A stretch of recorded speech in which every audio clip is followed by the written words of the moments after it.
இந்த அசோசியேஷன் ஆரம்பிச்சு இன்னைக்கு 250 உறுப்பினர்களுக்கும் மேலாக நம்ம ஒரு ஆலமரம் போல இன்னைக்கு வளர்ந்து கொண்டிருக்கிறதுக்கு காரணம் எல்லாத்தோடைய மெம்பர்ஸோட ஒத்துழைப்பு தான். இதை நான் பெருமையா சொல்றேன். இப்ப சமீப இதுல பாத்தீங்கன்னா இப்ப கோயம்புத்தூர், ஈரோடு மற்றும் இன்றி இன்னைக்கு சேலம், திருப்பூர், பொள்ளாச்சி, மேலும் இந்த மாதிரி இதெல்லாம் இன்னைக்கு நம்ம மெம்பர்ஸா இணைந்திருக்கிறார்கள். இதுக்கெல்லாம் நம்ம ஏன்னா நம்ம ஒரு கூட்டு முயற்சியில தான் இது வெற்றி அடைய முடியும் அப்படிங்கறதுனால இதெல்லாம் இந்த ஒத்துழைப்பு அவசியம் தேவை. நியூ மெம்பர்ஸ் இப்போ சேலம், திருப்பூர், ஈரோடு, பொள்ளாச்சி அவங்களாம் ஒரு நிமிஷம் எழுந்து நின்றீங்கன்னா கொஞ்சம் நல்லா இருக்கும். ஏன்னா தொலைவில் இருந்தெல்லாம் வந்திருக்காங்க, சின்சியரா அந்த டைமுக்கு வந்திருக்காங்க. சில பேர் வந்து கொண்டு இருக்கிறார்கள், கால் வந்துட்டே இருக்கு. அவங்களுக்கு ஒரு உற்சாகமான ஒரு கிளாஸ் கொடுத்தலாமே. இப்ப நம்மளுடைய சங்கத்துல தொடர்ச்சியாக இந்த ஜிஎஸ்டி விதிவிலக்குக்கு எளிமை ஆளுமை திட்டம் அப்படிங்கிறது மூலமாக இப்ப நம்ம தொடர்ச்சியான அந்த ஒரு மனு மூலமாகவும் நேரடியாக போய் சந்தித்தின் விளைவாக இப்போ 10 வருடத்துக்கு மாவட்ட ஆட்சியர் உரிமை ஆன்லைன் மூலமாக நம்மளுக்கெல்லாம் இப்ப நிறைவேற்றப்பட்டுள்ளது. சமீபத்தில் பாத்தீங்கன்னா இந்த சொத்து வரி சம்பந்தமாக நமது தைரியமான செக்ரட்டரி திருமதி டாக்டர் தமிழ்மணி அவங்க இந்த வழக்கை தொடர்ந்துள்ளார்கள். இதுக்கு மற்றவங்களுடைய ஒத்துழைப்பு இதுல ரொம்ப தேவைப்படுது. ஒருத்தங்க மட்டும் போட்ட 10வது ஒரு வழக்கு, அதாவது ரெசிடென்ஷியல் டுவெல்லிங் அப்படிங்கிறது ஒரு நான் கமர்ஷியல் ஒரு நம்ம பண்ணக்கூடியது ஒரு ஆக்டிவிட்டி அப்படிங்கிறதுல இன்னைக்கு நம்ம முன் வச்சிருக்கோம். இந்த கேஸ் ஆனது இப்ப தொடர்ச்சியா போயிட்டு இருக்குது. மேற்கொண்டு என்ன ஏதுங்கிறதெல்லாம் மேடம் தெளிவாக எக்ஸ்பிளைன் பண்ணுவாங்க. மேலும் பாத்தீங்கன்னா இப்போ இந்த விவரங்கள்லாம் இப்போ அந்த தலைமை விருந்தினர் கோவை மாவட்ட சமூக நல அதிகாரி திருமதி அம்பிகா அவர்களை வரவேற்றுள்ளோம். அவங்களும் வருவாங்க, இன்னும் தெளிவான புரிதல் நம்மளுக்கு சொல்லுவாங்க. So we are expecting arrival around like 12 o'clock. இப்போ இந்த அசோசியேஷன் என்பது ஒரு கருவியாக இருக்குதுங்க. இது என்ன ஒரு கருவி அப்படின்னா இது ஒரு டூல். நம்மளுக்கு கிடைத்த ஒரு மிகப்பெரிய ஒரு வரப்பிரசாதம் சொல்லலாம். ஏன்னா தனியா நம்மளால செயல்படுத்த முடியாத ஒன்றை இந்த அசோசியேஷன் சார்பா நம்ம எதையுமே எடுத்துக்கொண்டு போக முடியும் அப்படிங்கிற ஒரு நம்பிக்கை எல்லாருக்கும் இருக்குது. அதன் மூலமா தான் இன்னைக்கு வெற்றி அடைஞ்சிருக்கோம். எத்தனை பேருக்கு இந்த நம்பிக்கை இருக்கு? Good, thank you. சொல்லுவாங்க சுயநலத்திலும் பொதுநலம் தேவை அப்படிங்கிறது. அந்த மாதிரி தனிப்பட்ட நபர் சாதிக்காத இந்த அசோசியேஷன் சாதிச்சு கொண்டு இருக்குது. இப்போ நான் தலைவர்கிற முறையில நான் இந்த இதே ஒரு ஆக்சிடென்ட்ல தான் நான் தலைவரான. என்னங்க இது ஆக்சிடென்ட்ங்கிறீங்களா? ஆமா, நம்மளுடைய கௌரவ தலைவர் திரு தேவராஜ் ஐயா ஒரு சில உடல் உபாயங்கள் அந்த ஒரு காரணத்துல ஒரு நாள் இது கூட பிரேக் ஆயிடக்கூடாது, அதனால நீங்க அதை பொறுப்பேற்றுக்கீங்கன்னா இப்ப நான் வைஸ் பிரசிடென்டா இருக்கிறேன். கடந்த ஒரு 7-8 வருடமாக இப்போ என்ன தலைவரான ஒரு இதுல யுனானிமஸா தேர்ந்தெடுத்துட்டாங்க. நான் வேண்டவே வேண்டாம்னு சொன்னேன். ஆனா ஒரு 2 பேர் இருக்கிறாங்க. எங்க அவங்க பாத்தீங்களா? அவரு வைஸ் பிரசிடென்ட் அண்ணன் எங்க கிருஷ்ணகுமார் அண்ணன். அவர் பாத்தீங்கன்னா அவரும் அசோக் அண்ணா எந்திரிச்சு காமிச்சிருக்க நீங்க யாருங்கிறது. இவங்க எல்லாம் நம்மளுடைய பின்னாடி இருந்து முக்கியமாக செயல்படக்கூடிய நபர்கள். இவங்க 2 பேர் என்ன முடிச்சு அமுக்கிட்டாங்க. இந்த கோழி அமுக்கிற மாதிரி அமுக்கிற மாதிரி நீங்க இருந்தே ஆகணும் அப்படிங்கிற மாதிரி. அப்போ இது நான் ஆக்சுவலாவே பெருமைப்படுறேன். ஏன்னா இந்த சங்கத்தின் மூலமாக பல விஷயங்கள் நான் என்னுடைய வாழ்க்கையில மாற்றங்கள் திருப்புமுனையாவே இருந்துருக்குன்னு சொல்லலாம். ஏன்னா இப்ப இங்க நின்று பேசுறது அப்படிங்கறத விட அது ஒரு சேலஞ்ச் தான். பின்னாடி இருந்து உட்கார்ந்து நல்லா பேசலாம், ஆனா முன்னாடி நம்ம நேருக்கு நேர் நின்று நம்ம பேசக்கூடியதுகள் இந்த ஒரு வாய்ப்பு எனக்கு கிடைச்சிருக்கிறப்போ ரொம்ப பெருமையா நினைக்கிறேன். என்னுடைய வாழ்க்கையில நிறைய மாற்றங்கள் தெரிவிச்சிருக்கேன். ஏன்னா நான் ஒரு என்ன சொல்றது, மிஸ்டர் பர்ஃபெக்ட்னு சொல்லலாம். எதையுமே கரெக்டா இருக்கணும், இல்லைன்னா அப்படியே டென்ஷன் ஆயிடுவேன், அப்படியே கொட்டி தீத்துருவேன். என்னோட மனைவி கிட்ட கேட்டா தெரியும், அவங்க தான் சொல்லுவாங்க. அப்ப இந்த சங்கத்துல வந்து அந்த மாதிரி நம்ம தனிப்பட்டு எந்த முடிவுகளும் எடுக்க முடியாது. ஒரு கூட்டு முயற்சி. இந்த கூட்டு முயற்சியில வந்து நான் அந்த கோபம், அந்த பொறுமை, இதெல்லாம் எனக்குள்ள நிறைய வந்து வளர ஆரம்பிச்சது. அதே மாதிரி ஒரு தலைவர் அப்படிங்கிறதுல வந்து பாத்தீங்கன்னா எந்த ஒரு செயலா இருந்தாலும் அதுக்கு ஏத்துக்கக்கூடிய தன்மை. நான் வந்து அந்த இதுக்கு ஐ ஆம் responsible for it what ever அப்படிங்கிற அந்த ஒரு உணர்வு எனக்குள்ள ஏற்படக்கூடியதா இருந்தது. அந்த மாதிரி மேலும் வரப்போகக்கூடிய காலங்கள்ல இங்க இருக்கிற எல்லாருமே ஒரு தலைவர்கள் தான். எல்லாரும் ஒரு தலைவர்கள். நம்மலாம் ஒரு என்டர்பிரனர்ஸ். S R no? ஒரு சில பேருக்கு சவுண்டே வரலையே. நீங்களாம் ஒரு என்டர்பிரனர்ஸ்ங்க. நம்மளாம் தற்சார்பு, நம்மளே வந்து சுய தொழில் பண்றோம். ஒரு 10 பேருக்கு 100 பேருக்கு வந்து இங்க வேலை கொடுக்குறோம். நம்ம ஒரு அறம் சார்ந்த ஒரு துறையில நம்ம இங்க பயணிச்சுட்டு இருக்கிறோம். பெண்களாகட்டும் ஆண்களாகட்டும் அவங்களுக்கு வந்து பாதுகாப்பு, சாப்பாடு இதெல்லாம் வந்து கொடுத்து 365 நாள் நம்ம எப்படி இருக்கிறோம், நம்ம பிள்ளைகள் எப்படி இருக்கிறோம், அந்த மாதிரி உணர்வுடன் நம்ம வந்து செயல்பட்டு கொண்டிருக்கிறோம். உண்மைங்களா? இதுல என்ன மாற்று கருத்து இல்லையே. ஒரு கதை சொல்லலான்னு இருக்கிறேன். இந்த கதை என்ன அப்படின்னா, ஒரு புறாவுடைய கதைங்க. உங்களுக்கு எல்லாம் தெரியும். ஒரு வேடன் வந்து அந்த புறாக்களை பிடிக்கிறதுக்கு ஒரு வலையை விரிக்கிறான். அந்த வலை பார்த்தீங்கன்னா நல்ல வலுவான வலையில வந்து நிறைய புறாக்கள் சிக்கிடுது. கவனமா கேளுங்க இந்த கதையை. புறா ஒவ்வொன்றும் வந்து முயற்சி பண்ணுது தப்பிச்சு போகணும்னு, ஆனா அது முடியல. அதுக்கப்புறம் என்ன பண்ணுச்சுன்னா, அதுல ஒரு லீட் வந்து வச்சுக்கலாம். யாராவது ஒருத்தங்க வந்து ஒரு லீட் பண்ணணும் இல்லையா, அந்த டீம். அந்த மாதிரி ஒரு புறா சொல்லிச்சு, நம்ம எல்லாம் சேர்ந்து பறக்கலாம் அப்படின்னு. அப்ப எல்லாம் சேர்ந்து பறக்கக்கூடிய ஒரு துணிவுல வந்து ஒரு கட்டத்துல அந்த வலையை தூக்கிட்டே அதுக்கு வந்து பறக்கக்கூடியதா இருக்கு. பறந்துருச்சு. அது மட்டும் போதுமா? இல்ல, அந்த வலையிலிருந்து விடுபடணும். அப்ப அந்த வலையிலிருந்து விடுபடுறதுக்கு என்ன வேணும்? ஒரு எலி தேவை. அந்த எலியை வந்து நட்பாக்கி அந்த எலியை வந்து அந்த இதை கட் பண்ண வச்சு அதுல இருந்து தப்பிச்சதுங்க. இப்ப இந்த கதையில ஒரு விஷயத்தை நான் வந்து சொல்றேன். வேடன் என்பது ஜிஎஸ்டி, புறா என்பது நம்மளுடைய மெம்பர்ஸ், அப்புறம் அந்த எலி என்பது யாருங்க? Yes, correct, lawyer. சரியான லாயர் வேணும். அவங்களை வச்சு நம்ம, இது மட்டும் பத்தாது, இன்னும் நம்மளுடைய ஸ்ட்ரென்த் வந்து நம்ம அதிகப்படுத்தும் பொழுதுதான் நிச்சயமாக அந்த வலையை பிரேக் பண்ணி அந்த சேலஞ்சஸ் நம்மளால பிரேக் த்ரூ பண்ணி சக்சஸ் அடைய முடியும். அந்த வலையில இன்னும் எத்தனை புறாக்களை சேர்த்திருக்கு? யார் தயாரா இருக்கிறீங்களா? தயாரா இருக்கிறீங்களா? என்னங்க நீங்களா வலுவா இருந்தா தானே நம்ம ஜெயிக்க முடியும். இன்னும் நிறைய பேர் கையை தூக்காம இருக்கிறீங்களே. கதை புரியலையா? கதை புரியலாம். மறுபடியும் ஆரம்பத்துல இருந்து ஸ்டார்ட் பண்றேன். ஸ்டார்ட் பண்ணணுமா? புரிஞ்சிருச்சா? தேங்க்யூ. ஓகே.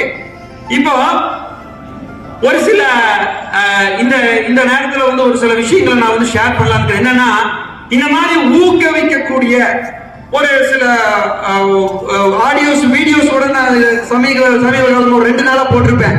ஒரு சில பேருக்கு வந்திருக்குதுங்களா? ஊக்குவிக்கக்கூடிய ஒரு பிசினஸ் சம்பந்தமா போட்டிருந்தேன்.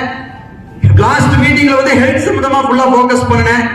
இன்னும் நிறைய ஷேர் பண்ணலாம்னு சொல்லிட்டே இருந்தா நம்ம வந்து சாயந்தரம் வரைக்கும் பேசினா கூட பேசலாம். ஏன்னா வாழ்க்கையில ஒவ்வொருத்தங்களும் ஒவ்வொரு அனுபவத்துல இருந்து உட்கார்ந்துருக்கீங்க. சும்மாலாம் உட்காரல.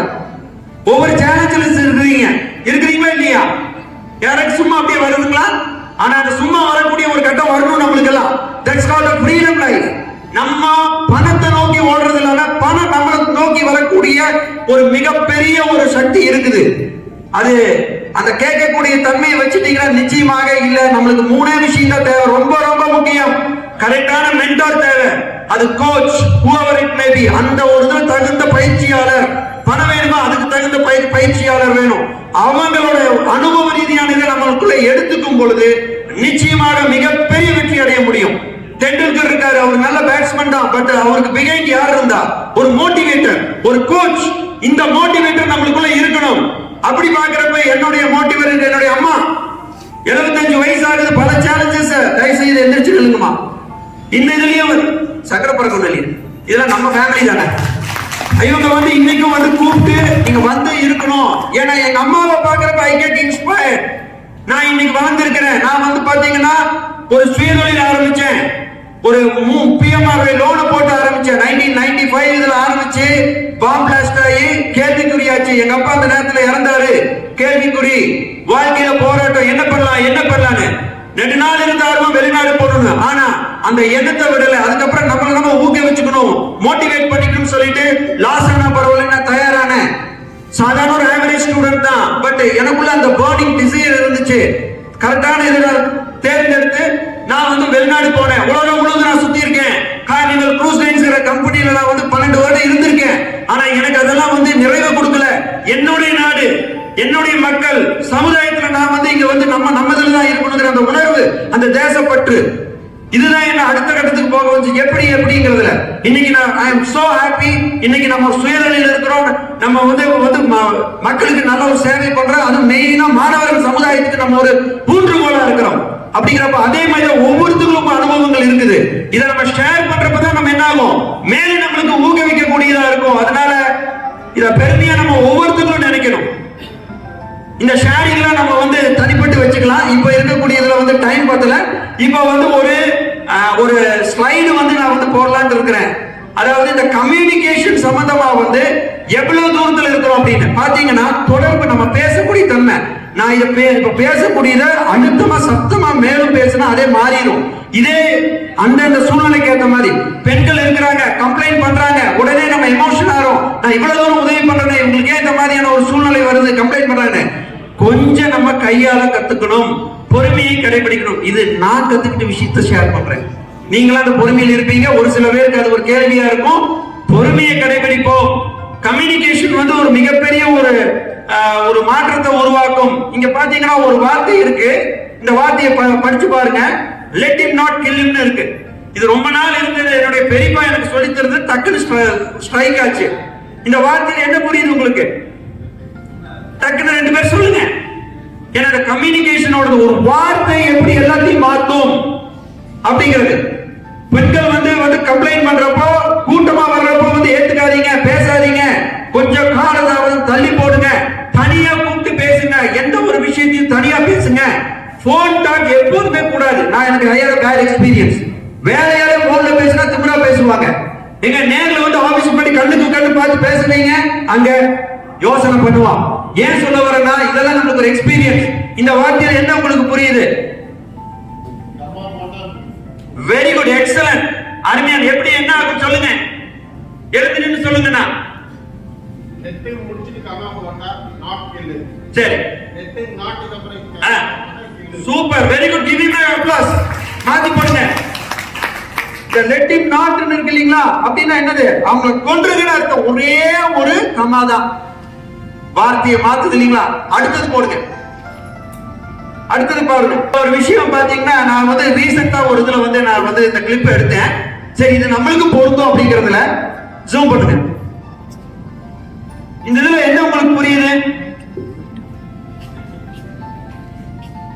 இங்க பாத்தீங்கன்னா ஒரு கப்பல் இருக்குதுங்க. அந்த கப்பல்ல ஒருத்தர் ஹலோ ஐ எம் ஓகே அப்படின்னு அழகா அப்படியே கை காமிச்சிட்டு இருக்காரு. நான் கப்பல்ல, பெரிய கப்பல்ல டிராவல் பண்ணிட்டு இருக்கேன் அப்படின்ட்டு. ஆனா அந்த கப்பல் மூழ்கி கொண்டிருக்கிறது, அவருக்கு தெரியாது. இங்க இருக்கிறது ஒரு சின்ன ஒரு போட், லைஃப் சேவிங் போட். அங்க ஒரு 4 பேர் இருக்கிறாங்க. வாப்பா வந்திருப்பாங்கிறாங்க. ஆனா அவரு சுகமா அங்க நல்லா இருக்குது அப்படிங்கறதுல அவர் இருக்காரு. இது என்ன ஆகும்? ஒரு கட்டத்துல அந்த கப்பல் மூழ்கிரும். இந்த லைஃப் போட்ல இருக்கிறவங்க கூப்பிடுறாங்க. இந்த லைஃப் போட் நம்ம அசோசியேஷன். இந்த லைஃப் போட் நம்ம அசோசியேஷன் நம்மளை எல்லாம் ஒருங்கிணைந்து காப்பாற்றக்கூடியது. இது நம்ம கூட்டு முயற்சி ஒன்னா இருந்தா தான் நம்ம இதுல வெற்றி அடைய முடியும். அப்படிங்கிறப்போ காத்து கொண்டிருக்கிறது நம்மளுடைய முன்ன பல சேலஞ்சஸ் கொண்டே தான் இருக்கும். வாழ்க்கை முழுவதும் போராட்டம். அப்படிங்கிறப்போ இதுல இருந்தெல்லாம் நம்ம இந்த சேலஞ்சஸ் மீட் பண்ணணும்னா கட்டாயமாக ஒன்றுபட்டு இருக்கணும். நம்ம ஒற்றுமையாக இருக்கணும். கருத்து வேறுபாடுகள் இருந்தாலும் இன்னொருத்தர் உள்ள வர்றப்ப எப்படி இருக்கணும்? சிந்தூர் கேள்விப்பட்டிருக்கீங்களா? நம்ம எந்த அளவுக்கு அப்ப இன்ஸ்பயர்டா இருந்தோம். நம்ம தாக்க ஒருத்தர் வந்தா விட்டுருவோமா? எல்லாம் ஒன்னா சேரும். அதே மாதிரி நம்ம ஒன்றுபட்டா எதை வேணா சாதிக்க முடியும். அதனால இன்னும் we need more members. எத்தனை பேர் இங்க வந்திருக்கீங்க? அட்டெண்டன்ஸ் போடுறதுக்காக எத்தனை பேர்? இல்லப்பா, சங்கத்துல சப்ஸ்கிரிப்ஷன் பே பண்ணமா, ஒரு அட்டெண்டன்ஸ் போட்டோமா, இல்ல ஒரு சாப்பிட்டோமா போனோமா அப்படிங்கிறது இல்லாம இங்க எல்லாம் இது நம்மளுடைய குடும்பம், நம்மளுடைய அசோசியேஷன். இதை நம்ம வலுவா இருந்தோம்னா 100 பேர் இருந்தா போதும், அசைச்சிடலாம். சுவாமி விவேகானந்தர் சொன்னாரு, give me just 100 people, I will shake this world. அந்த மாதிரி நம்மளுடைய உணர்வுகள் நம்மளுடைய அசோசியேஷனை வலுப்படுத்தக்கூடியதாக இருக்கணும். வலுப்படுத்துவாங்களா? வலுப்படுத்துவோமா? கூட இருப்பீங்களா? Super super, very good. அப்போ இதுதான் நான் இந்த நேரத்தில் தெரிவிக்கிறேன். மேலும் இன்னும் நிறைய விஷயங்கள் பேசிட்டே இருக்கலாம். you are all so unique, you are so blessed. நம்ம செய்யக்கூடிய இதுல நம்ம ஒரு நிறைவு இருக்கணும். blessed, நம்ம ஒரு இது சர்வீஸ் பண்ணிட்டு இருக்கோம். பெருமையா இருக்குது. பெருமை கொள்வோம். எல்லா ஆப்பர்ச்சுனிட்டி உங்களுக்குள்ள இருக்குது. கேட்கக்கூடிய தன்மை வைங்க. தயங்காதீங்க, கூச்சப்படாதீங்க, மற்றவங்களை பத்தி நினைக்காதீங்க. மிகப்பெரிய வெற்றி இருக்கிற ஒவ்வொருத்தங்களும் சாதனையாளர்கள். அவங்களோட வாழ்க்கை வரலாறு பார்க்கறதா தெரிய வரும். அதனால இந்த வாய்ப்பு தந்த அனைவருக்கும் நன்றிகள் தெரிவிச்சு, மேலும் நம்மளுடைய அசோசியேஷன் மேலும் மேலும் வளரணும். அதே மாதிரி அனுஷா மேடம் நான் மறந்துட்ட, ட்ரெஷரர், எங்க ட்ரெஷரர் மாதிரி ஒருத்தங்க. அப்பா செக்ரட்டரி மேடம் தான் அதோட தெரியும். மேடம் பாருங்க, அவ்வளவு கண்ணு கருத்துமா அந்த இதுல இருக்கிறாங்க. ஒரு பைசா செலவு பண்ண விட மாட்டாங்க. ஏன் எதுக்கு அப்படிங்கிற மாதிரி வேணுங்க. அந்த மாதிரி தான் இருக்கணும். கொஞ்சம் அந்த பணத்துல செலவு பண்றதுல கொஞ்சம் கண்டிப்பு இருக்கணும். இன்னைக்கு எத்தனையோ அசோசியேஷன்ல அந்த இயர் எல்லாத்தையும் க்ளோஸ் பண்ணி டாடா பை பை ஒரு டூர் போடுமா முடிச்சுடுங்க. ஆனா அப்படி இல்ல. இந்த அசோசியேஷன்ல கிட்டத்தட்ட எவ்வளவு 14 லட்சத்துக்கு மேல பாதுகாப்பு பண்ணி வச்சிருக்குது. மேலும் இதை நம்ம பாதுகாப்பு பண்றதுக்கு நம்ம உறுதுணையாக இருக்கணும் அப்படின்னு சொல்றேன். அது மட்டும் இல்ல, நம்மளுடைய வைஸ் பிரசிடென்ட் பல வேலையும் கம்பேர் பண்ணி இப்ப அவர் லைன்ஸ் கிளப்ல ஒரு முக்கியமான மீட்டிங் போயிருக்காரு. அவர் அப்படித்தான் பல இதுகள் உதவக்கூடிய தன்மை, மக்களுக்கு ஓடி போய் அந்த இடத்துல நம்ம சேவை பண்ணக்கூடியதுல இருந்துட்டு இருக்காங்க. ஜாயிண்ட் செக்ரட்டரி இருக்காரு பாருங்க, அழகா சிரிச்சுட்டே தான் இருப்பாரு. அவர் பாருங்க சிரிச்சுட்டே தான் இருப்பாரு. ஆனா பயங்கரமான ஐடியாஸ் கொடுப்பாருங்க. இப்படித்தான் அப்படிதான் கற்பனையே பண்ண முடியாது. அப்படியெல்லாம் கூட இருக்குமா அப்படிங்கிறது அந்த அளவுக்கு இது ஒரு பக்க பலமாக எல்லாரும் ஒரு கூட்டு முயற்சியில தான் இந்த வெற்றிகள் அடைஞ்சு கொண்டிருக்கு. அதே மாதிரி இந்த இடத்துக்கு நீங்க எல்லாரும் வரணும். எல்லாருக்கும் அந்த வாய்ப்புகளை உங்களோட prove பண்ணக்கூடியதுக்கு we are all eagerly waiting for you. So I wish you all the best and இந்த வாய்ப்புக்கு அனைவருக்கும் நன்றிகள். நன்றி. Thank you.